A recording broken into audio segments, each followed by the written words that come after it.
What up? So Eminem once rapped, "Success is my only option, failure's not." I don't think if we had a choice of the two, we would necessarily jump towards the failure, but I do think failure is necessary for growth, change, and leads you to success. When I talk about failure, I mean it in two ways. One, the obvious lack of success, but the second, the omission of a perceived outcome. So if you think about fail videos, like someone running off a roof to jump in the pool and they miss the pool. Total fail. So I'll start with the latter.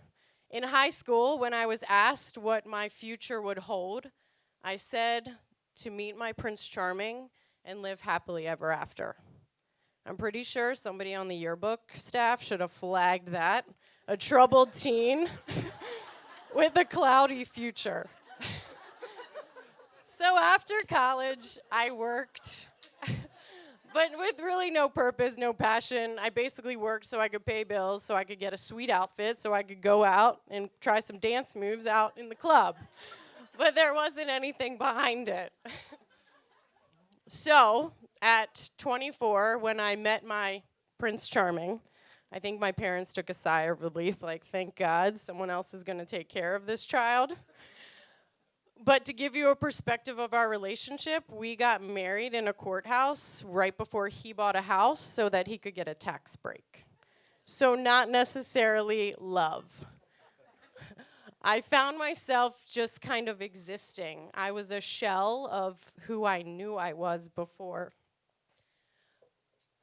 I would have a cooler of beer next to the bed so I wouldn't have to get out of bed. It was super innovative, but I should have been using my powers for good, not evil. So I found this hole in my heart, and I had lost my self esteem. I was very insecure, and I just didn't know what to do. But I really did. So in 2011, I took this hunk of man meat, and we beat it. But I had nothing. I didn't take anything, zero money, zero experience in anything. I think my parents were like watching the fail video, like, she could go all the.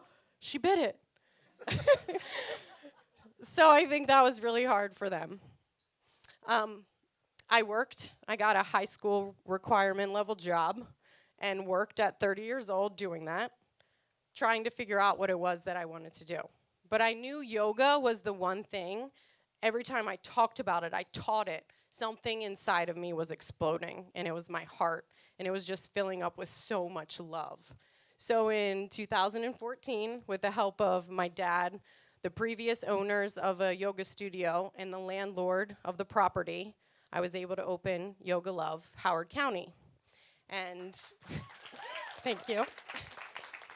And it's been one of the greatest things. So when I was presented with an opportunity to open up a second yoga studio in Annapolis, really what could be better than one yoga studio? Obviously two. I jumped on the opportunity. However, I was not prepared for the ride I was about to get on. Like spinning in the teacups and you can't get off. Nobody came in the door.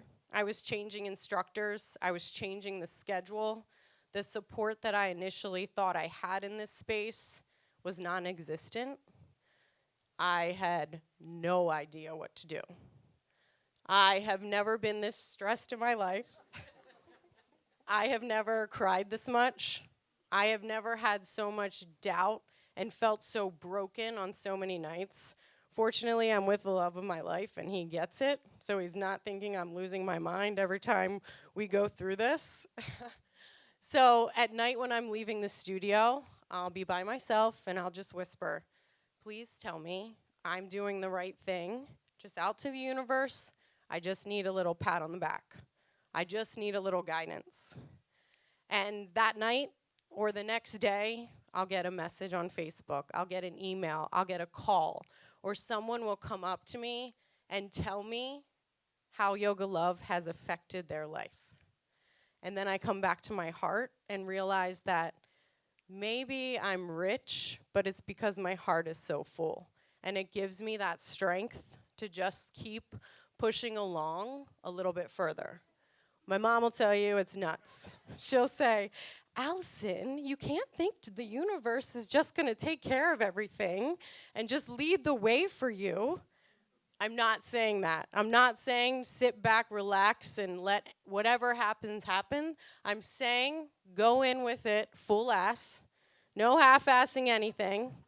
But if you believe in what you're doing and you really have a passion and a purpose, everything else will fall into place.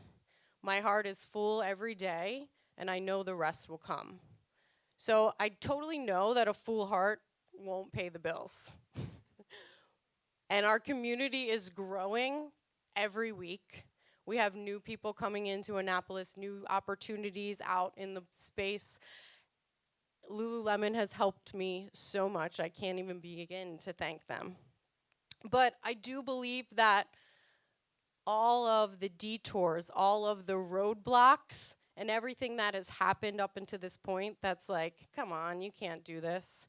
My heart is so full, and I believe in what I'm doing so much that I won't quit. So, almost.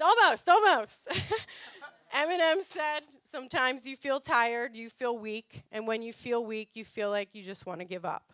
But you got to search within you. You got to find that inner strength and just pull that shit out of you and get the motivation to not give up and not be a quitter no matter how bad you want to fall flat on your face and collapse.